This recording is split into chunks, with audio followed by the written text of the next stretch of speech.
Hello, my fellow tax cattle. I hope you're doing well. This is Zach, and you're listening to Reads on the Bitcoin Well podcast. Let me set the scene, because today's news is doing half of my job for me.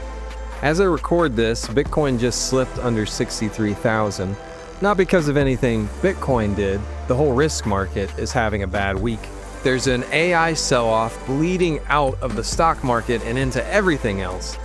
Fun one, a Chinese model called Kimi apparently just dethroned the big Western AIs in a coding benchmark, and somehow that tanked semiconductor stocks worldwide? Go figure. So if your portfolio's a little red, that's why. But let's try to shrink that amygdala and zoom out. There's a fresh US strike on Iran, with Trump's comments about China piling on the uncertainty. Another one. And the coverage will tell you everything about the missiles and nothing about the money. Because here's the question nobody on cable news wants to point out. How does an empire afford to do this over and over, forever, without ever once passing you the bill? Ever wonder why the wars never seem to run out of funding? Well, it's not an accident. That's the whole story today. Because underneath every modern war is a money story nobody talks about. Why can empires fight forever without asking you to pay? What actually backs the dollar now that gold's long gone? And why does that answer turn senseless wars into brutal, illogical ones? Today's piece pulls that thread all the way from Nixon closing the gold window, to the Petrodollar handshake, to Venezuela, Libya, and yes, that strike on Iran you just heard about. Documented facts first, and then we'll put on our tinfoil hats while firmly resting in the cold, hard truth. Let's step out of the chaos of the news cycle and relax into some knowledge, understanding, and a bit of history. Questions, pushback, tinfoil theories of your own? Email me at z.adair@bitcoinwell.com. That's z.addair@bitcoinwell.com. In the meantime, enjoy the show.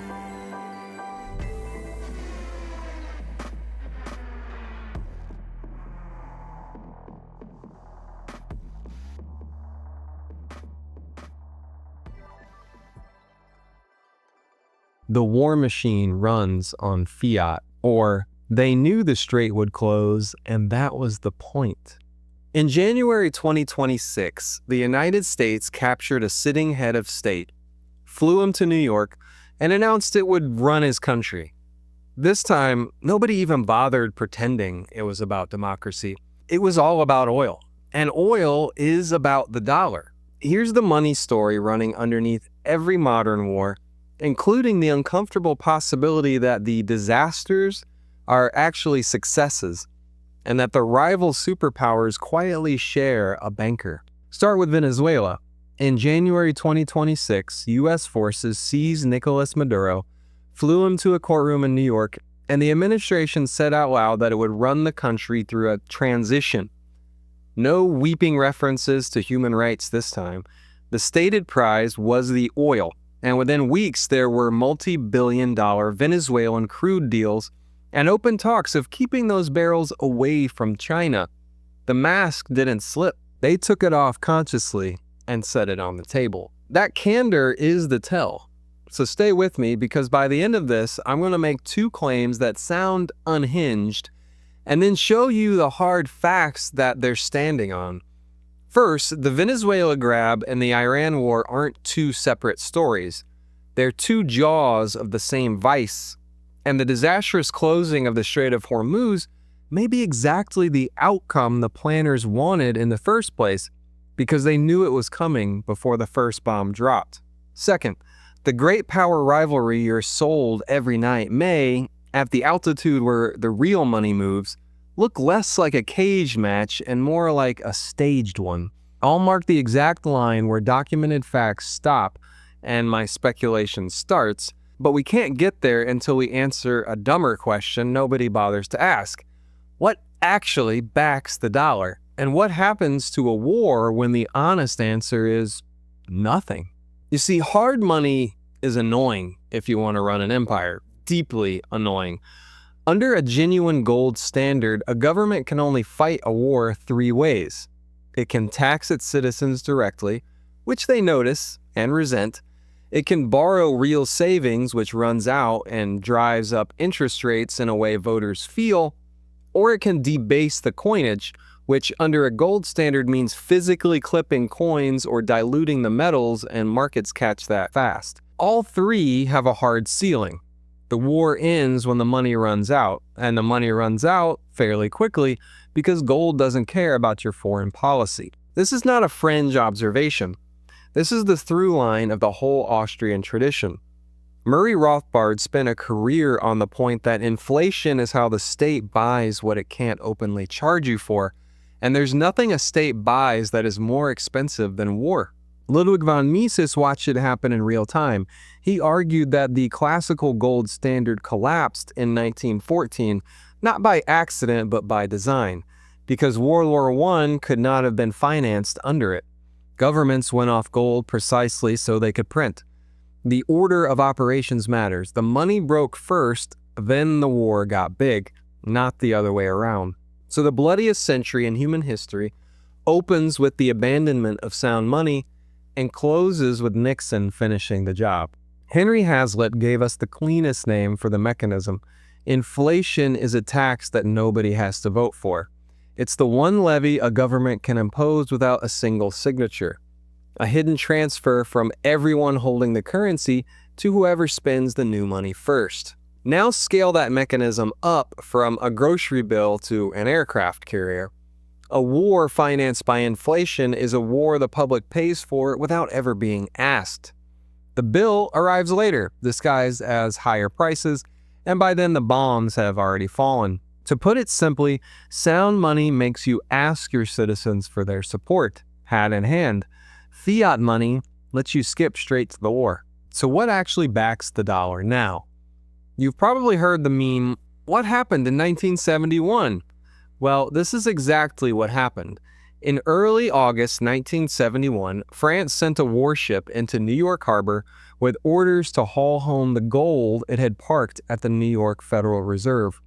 Charles de Gaulle had spent years warning that the dollar's exorbitant privilege was a con, that America printed paper and shipped it abroad while everyone else did the real work. By 1971, the math was impossible to hide. The U.S. Treasury held roughly $10 billion in gold against more than $60 billion in foreign dollar claims. So on August 15th, Richard Nixon went on television and temporarily closed the gold window. Foreign governments could no longer swap dollars for metal. That temporary measure has now lasted more than half a century, and it never came back. Here's the part they skip in school. After 1971, the dollar had nothing behind it. No gold, no metal, no redemption. So why would anyone keep holding it, let alone use it as the world's reserve currency? Well, the answer got assembled in 1974, 3 years later, and it's one of the most consequential deals of the 20th century that most people have never heard of. Henry Kissinger, working the Saudi relationship, helped stitch together an arrangement.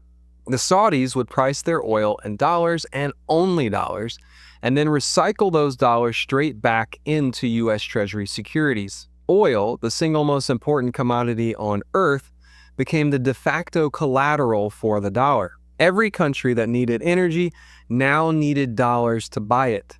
Demand for the currency was manufactured out of thin air, backed by crude instead of gold. Now, there was never a single signed petrodollar deal. When headlines a couple of years ago screamed that the petrodollar agreement had expired, that was junk reporting. You can't expire a document that never formally existed as one binding pact. What existed was something sturdier and harder to kill: a wink, a handshake, and a mountain of convergent self-interests. Military protection flowing one way, oil priced in dollars flowing the other. Once you understand that oil is the dollar's collateral, a whole category of senseless wars starts making brutal sense. If the dollar is backed by the world's willingness to buy oil in dollars, then any country that tries to sell its oil in something else is not making a trade decision. It's attacking the reserve currency, and empires don't treat attacks on their reserve currency as a difference of opinion. How the plumbing became a weapon. For a long time, the threat stayed mostly theoretical. Then the US figured out it didn't need to seize your gold, it just needed to control the pipes your money moves through. In 2012, Iran was cut off from SWIFT, the messaging network that lets banks talk to each other across borders. SWIFT had always sold itself as a neutral utility, a boring Belgian cooperative with nothing to do with politics. That illusion died the day Iran got unplugged. The message to every other nation was unmistakable. The plumbing is not neutral, and Washington holds the wrench. Then came the big one in 2022, following Russia's invasion of Ukraine. The West froze roughly $300 billion of the Russian central bank's foreign reserve. Not a company's money, not an oligarch's yacht. A sovereign nation's central bank reserves, the rainy day fund of an entire country, frozen with the click of a mouse. Every central banker on the planet learned the same lesson that week. Dollar reserves are not property. They are permissions. You hold them at the pleasure of the issuer, and that permission can be revoked in an afternoon. If you were China or India or Saudi Arabia, and any nation that might one day find itself on the wrong side of Washington, what would you conclude? Exactly what they concluded. Get out quietly before it's your turn. That's the real engine behind de-dollarization. Not ideology, self-preservation. China stood up its own payment rail, CIPS, SIPS, as a supposed SWIFT alternative. Although, here's a delicious irony that undercuts the whole rival bloc narrative. SIPS signed a memorandum of understanding with SWIFT, and to this day routes the large majority of its traffic over the very network it was built to replace. The alternative leans on the thing it claims to escape. File that away because it matters later. Now let's speculate. Everything above is documented. Dates, dollar figures, signed or unsigned deals, all verifiable. From here, I'm going to connect the dots. Call it the informed guessing section, but notice that every guess is pinned to a hard fact. Start with Libya 2011. The official story was humanitarian. NATO had to bomb the country to save it from Gaddafi. Here's the problem with that story. Before the bombs, Libya posted the highest standard of living in Africa. Free healthcare, free schooling, the top human development index on the continent, ranked around 53rd in the entire world. Then NATO liberated it. The state didn't wobble, it disintegrated, and it has spent more than a decade since as a failed state, split between rival governments and warring militias, the most worsened country of its decade on the Fragile States Index. And in 2017, CNN aired undercover footage of human beings, migrants, being auctioned at open-air slave markets outside Tripoli for a few $100s a head. Slave markets. In the 21st century, if you set out to design the worst humanitarian outcome imaginable, you would struggle to beat we bombed the richest country in Africa into open slave auctions. Which is the tell? The humanitarian story was never the mission. So look at what actually happened. Gaddafi had reportedly been floating a gold-backed Pan-African currency, a gold dinar, meant to let African nations trade outside the dollar and the French-controlled franc. 143 tons of Libyan gold moved out of the central bank in Tripoli in early 2011, and one of the very first things the NATO-backed rebels did was seize the central bank and its reserves. Not the palace, the bank. And years later, French President Nicolás Sarkozy was convicted and, in October 2025, actually jailed over Gaddafi's alleged financing of his 2007 campaign. The loose ends of that war are still being tied off in a French prison cell. Which brings us back to Venezuela, the story I opened with. Remember, they told us themselves the price was oil. Here's the deductive leap. The point was arguably never to pump that crude for America at all. Venezuelan oil is heavy, nasty stuff that needs refining capacity that doesn't currently exist and would take years and a stable client government to build. The point was to deny it to a rival, to keep barrels off China's ledger and on the dollars. Now hold Venezuela in one hand and pick up Iran with the other. Because I don't think they're separate stories, I think they're two ends of the same move. The US struck Iranian nuclear sites in June 2025. Iran's parliament voted to close the Strait of Hormuz, And as of this month, there are fresh strikes and a naval blockade choking it, with tankers being boarded in international waters. Roughly a fifth of the world's oil moves through that channel, and the bulk of it is headed for Asia. Here's the detail that turns a blunder into a blueprint. American war planners have known for decades that shutting the strait is the very first thing Iran does the moment you hit it. It is the single most war-gamed contingency in the entire region. You do not stumble into the most predictable outcome on the board, not after planning for it since the 1980s. So if they went in knowing the strait would close, the uncomfortable conclusion is that a closed strait was the point, not a risk. And watch what the two moves do together. Venezuela chokes China's oil in the Western Hemisphere. The Hormuz chokes it in the Eastern. Both squeeze the one rival large enough to threaten the dollar. Both stampede energy-hungry buyers toward the net exporting United States. And both keep the barrels priced in greenbacks. Everyone calls the Iran campaign a fiasco, but a fiasco that pulls off all three of those at once on a channel the planners knew would close before the first bomb dropped starts to look less like a fiasco and more like a spreadsheet balancing exactly as intended. Here's the biggest tinfoiliest thought of all. Remember SIPs quietly running on SWIFT? Remember the same officials cycling between the Western IMF and the BRICS alternative banks? What if the great power rivalry we're sold every night is, at the elite financial level, as planned as a WWE-style fake? Two sides that need each other to justify the budgets, their surveillance, and the wars, while capital sloshes freely between them behind the curtain. If you follow the money instead of the flags, it keeps refusing to stay inside the lines the map says it should. You don't have to buy all of this. Just notice that the vote never seems to change the outcome. People elected Obama to end the wars, and he expanded them and collected a Nobel for it. People elected Trump to stay out of the Middle East, and here we are. Left boot, right boot, same boot. Whoever the money serves, it isn't the guy at the ballot box. So what do you do with all this? Well, not despair, the opposite. Because once you see that the war machine runs on two fuels, the printing press and the captured payment rails, the exit becomes obvious. You starve both of them. The printing press only works because the money is infinite. Bitcoin is the first money in history with a supply schedule no president, central banker, or wartime emergency can override. You can't inflate it to quietly fund a war the public would never approve. The leash that gold put on empires, the one Nixon cut in 1971, Bitcoin ties back on, and this time it's made of math instead of metal, and there's no window to close. The captured rails only work because your money lives inside someone else's system. They froze $300 billion of a central bank's reserve because those reserves sat in accounts they controlled. You can't freeze what you hold in self-custody. There is no SWIFT to delist you from, no annex to seize, no permission to revoke.